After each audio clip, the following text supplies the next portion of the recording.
بسم اللہ الرحمن الرحیم۔ سامعین کرام السلام علیکم۔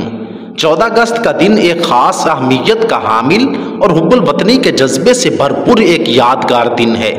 اسی دن بر صغیر کے مسلمانوں کے نحیف و نثار لیڈر قائد اعظم محمد علی جناح نے اللہ تعالیٰ کے فضل و کرم سے اپنی ذہانت، فطانت، دیانت، جہد مسلسل اور عظیم قائدانہ صلاحیتوں کے زور پر انگریزوں اور ہندوؤں کو چاروں شانے چت کر کے ہمارے لیے الگ وطن اسلامی جمہوریہ پاکستان حاصل کرنے میں کامیاب ہوئے۔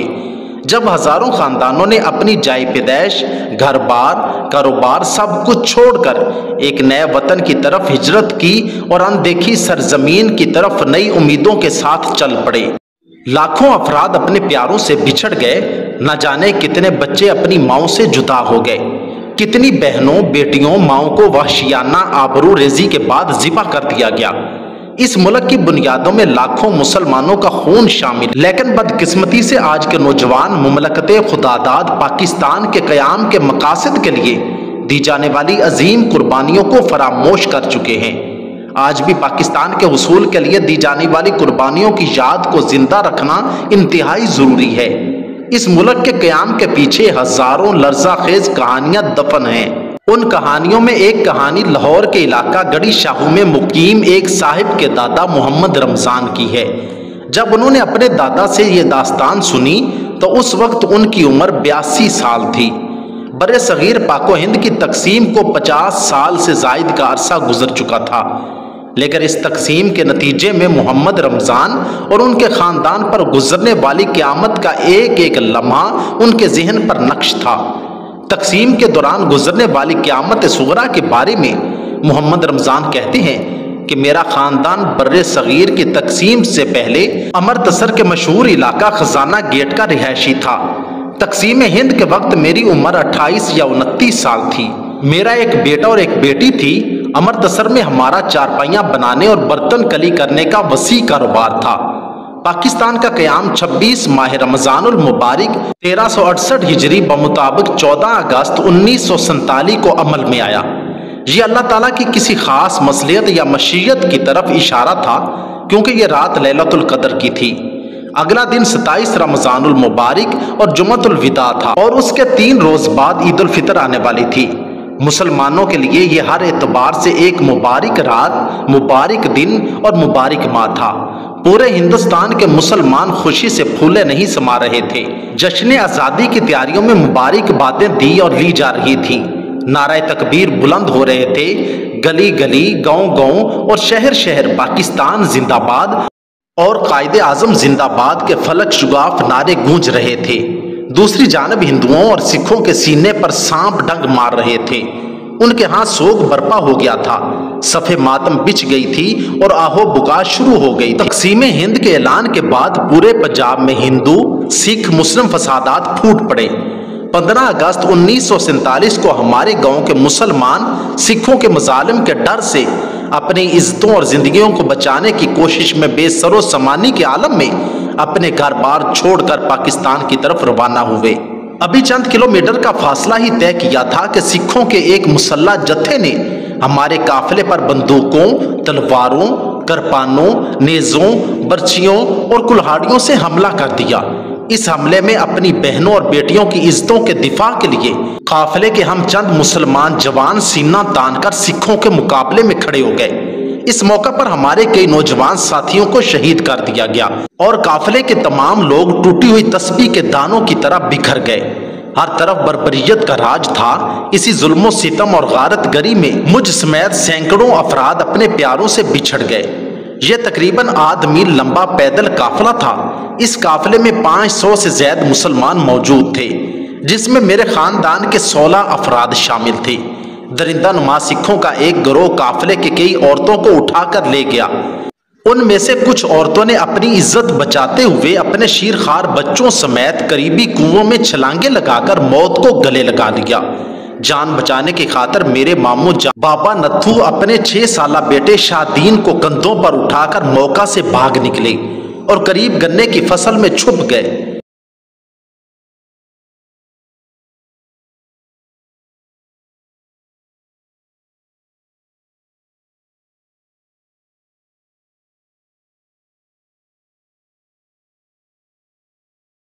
नन्ना शाहदीन खौफ की वजह से मुसलसल रो रहा था। शाहदीन के रोने की आवाज़ सुनकर कई मुसल्लह सिख उस फसल में आ घुसे और अंधाधुंध मुसलमानों को कत्ल करने लगे। इतने में बाबा नत्थू अपने बेटे को उठाए बगैर वहां से भाग निकले, लेकिन नन्ना शाहदीन की चीखों पुकार ने बाबा नत्थू के कदमों को आगे बढ़ने ना दिया। मियाँ मैनू छड़ के ना जा, मियाँ मैनू छड़ के ना जा। मजबूर बाप जब अपने जिगर के टुकड़े को उठाने के लिए वापस मुड़ा तो दो सिखों ने तलवारों से बाबा नत्थू पर हमला कर दिया। बाद में आने वाले मुसलमानों ने सिसकते हुए मासूम शाहदीन को अपने साथ ले लिया। शाहदीन ने हिचकियां लेते हुए हसरत भरी निगाहों से अपने बाबा को आखिरी बार देखा और फिर बाद में आने वाले मुसलमानों के एक काफिले ने, जिनके पास बैलगाड़ियां थीं, उन्होंने खून में नहाए हुए बाबा नत्थू को देखा तो उसकी सांसें अभी चल रही थीं। उन्होंने बाबा नत्थू को बैलगाड़ी पर रखा और वागा में महाजरीन के कैंप में छोड़ दिया, जहां डॉक्टर्स ने दवा लगाकर बेहोश बाबा नत्थू के सर पर पट्टियां बांध दी। अल्लाह पाक को हमारे इस खानदान को बचाना मकसूद था, इसलिए एक बूढ़े सिख ने हमारी औरतों के जेवरात के बदले उन्हें वागा कैंप तक पहुंचाने की जिम्मेदारी उठाई। उस सिख ने सिर्फ जेवर ही नहीं बल्कि हमारे तमाम साजो सामान को अपने पास रख के मेरे खानदान के बचे खुचे अफराद को चंद रोज बाद वागा कैंप पहुंचा दिया, जहां पहले से ही बाबा नत्थू नीम मुर्दा हालत में जख्मी पड़ा था। बाबा नत्थू को देखते ही मेरे घर वालों की जान में जान आ गई। मेरा खानदान इंतहाई दुख और सदमा की हालत में था, लेकिन कैंप में मौजूद हर शख्स अपने खानदान के लोगों को कुर्बान करके वहां पहुंचा था। मेरी वालिदा, बीवी, बच्चों, छोटे भाइयों और मामू बाबा नत्थू के खानदान के अफराद ने कई दिन कैंप में क़याम किया। इस क़याम के दौरान खाना न मिलने की सूरत में दरख्तों के पत्ते तक खाकर गुजारा किया। इसी तरह कई दिन बाद बाबा नत्थू को भी होश आया तो कैंप में अपने घर वालों से मिलकर सुकून का सांस लिया, लेकिन मेरी और नन्हे शाहदीन की गैर मौजूदगी से बाबा नत्थू पर एक मर्तबा फिर सदमे के पहाड़ टूट पड़े। खैर, दिन गुजरते रहे और बाबा नत्थू सेहत याब होते गए। अब ना जाने शाहदीन किन हालात में जमाने के सितम अपनी नन्ही जान पर झील रहा था। मैं और मेरे नौजवान मुस्लिम साथी सिखों का रूप धार कर अपने घर वालों को तलाश करते रहे और इस दौरान दुखी, बेबस, लाचार और बेयारो मददगार मुसलमान मुहाजिरीन की मदद करते रहे।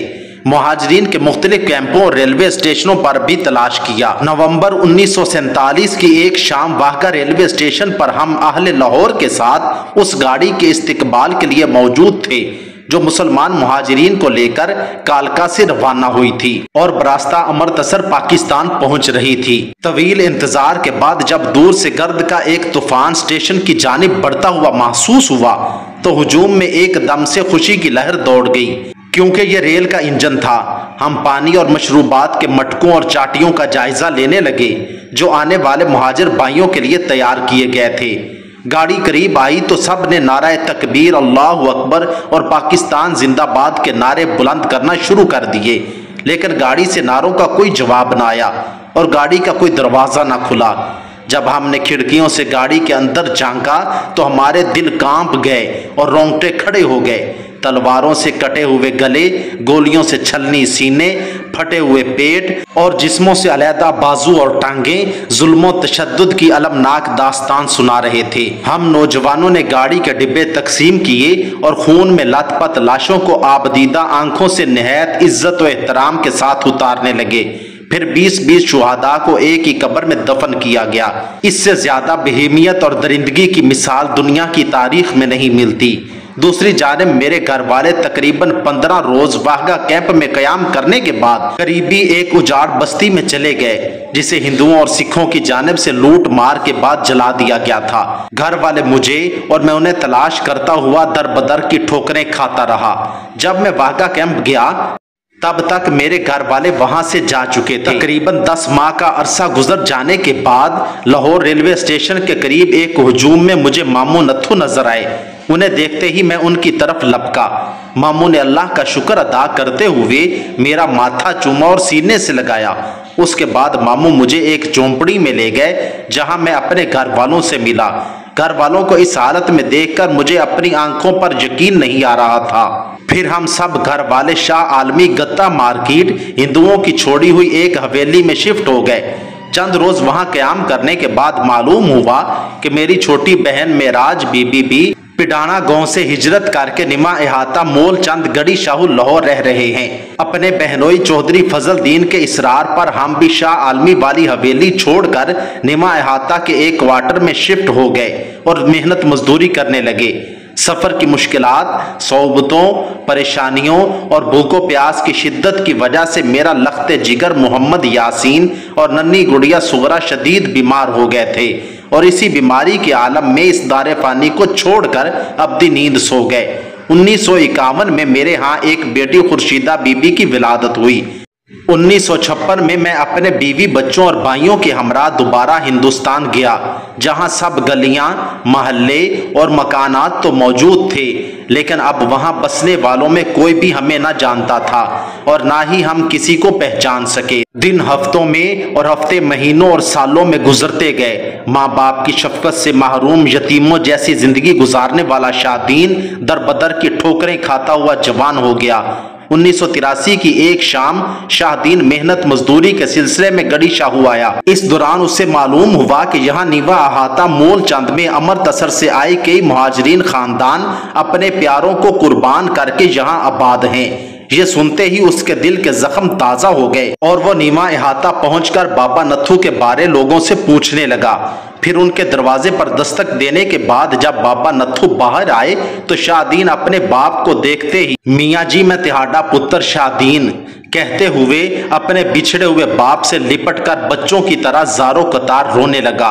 बाबा नत्थू भी अपने हमशक्ल लख्ते जिगर को देखते ही सख्ते में आ गया।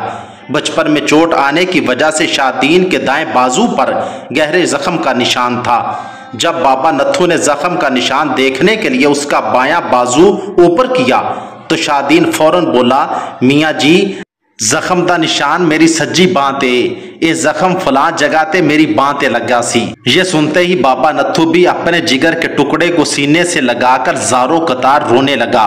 दोनों बाप बेटे क्या मिले, पूरा मोहल्ला खुशी से निहाल हो गया। बाबा नत्थू ने अल्लाह का शुक्र अदा करते हुए नवाफिल अदा किए, मिठाइयाँ तकसीम की, देगें पकवाई और खूब खुशियाँ मनाई। लोग दूर दराज से शाहदीन को देखने आते और बाबा नत्थू और उनके घर वालों को मुबारकबादियाँ देते रहे। गोया ईद का समा था। मोहम्मद रमज़ान इस कहानी को बयान करने के साथ साथ ज़ारो कतार रो रहे थे और हम ये सोचने पर मजबूर थे कि क़याम पाकिस्तान के वक्त लाखों मुसलमानों का अपने प्यारों को कुर्बान करने का क्या मकसद था। ये सब कुर्बानियाँ किसी मुआशी तहफ़्फ़ुज़ और मादी तरक्की के लिए हरगिज़ नहीं थी, बल्कि इसका सिर्फ एक ही मकसद था और वो मकसद ये था, पाकिस्तान का मतलब क्या, ला इलाहा इल्लल्लाहु मुहम्मदुर रसूलुल्लाह के साए में निज़ाम मुस्तफ़ा सल्लल्लाहु अलैहि वसल्लम का मुकम्मल निफाज है। उनके अलावा हज़ारों मरने वाले कई राज अपने सीनों में लिए इस दुनिया फ़ानी से कूच कर गए, जिन्हें अपनी आप बीती किसी को सुनाने और कलम बंद करने का मौका ही ना मिला। क्या हमारे मुल्क के नौजवानों और हुक्मरानों को इन कुर्बानियों का इदराक है जो इस मुल्क के हुसूल के लिए दी गई? हमारे नौजवानों को खुसूसी तौर पर तहरीक पाकिस्तान का मुताला करना चाहिए। इस तहरीक की खून को गरमा देने वाली रोदादें और उसके कारकुनान और लीडरों की जद्दोजहद, जज्बों और कुर्बानियों की वलवला अंगेज दास्तानें पढ़ते हुए हमारा सर फख्र से बुलंद हो जाता है। अब सवाल ये है कि क्या मैं पाकिस्तान के बाद पैदा होने वाली तीसरी नस्ल भी अब जवान हो चुकी है? क्या हम वो मकसद हासिल कर सके हैं जिसका ख्वाब हमारे आबाओ अजदाद ने देखा था? और क्या हमने उनके ख्वाबों की शर्मिंदा ताबीर करके उनकी पाकिस्तान के लिए दी गई जानो माल और इज्जतों की कुर्बानियों का वो कर्ज चुका दिया है जो वो जाते हुए हमारे कंधों पर डाल कर गए थे? अगर नहीं तो क्या ये उन शहीदों के खून से गद्दारी नहीं? और क्या इस वतन अजीज के हुसूल के लिए अपनी गर्दनें कटाने वाले बाप, भाई और अपनी अस्मत की कुर्बानी देने वाली माएँ, बहनें, बेटियां और नेज़ों, तलवारों, कृपानों और बर्छियों से परोए मासूम बच्चे हमें मुआफ़ कर देंगे? ऐ काश कि अल्लाह ताला हमें पाकिस्तान के असल मकसद को पहचानने की तौफीक अता फरमाए और इसके असल मकसद को नाफिज करने के लिए अपने तन मन धन को कुर्बान करने की तौफीक अता फरमाए। आमीन सुम्मा आमीन।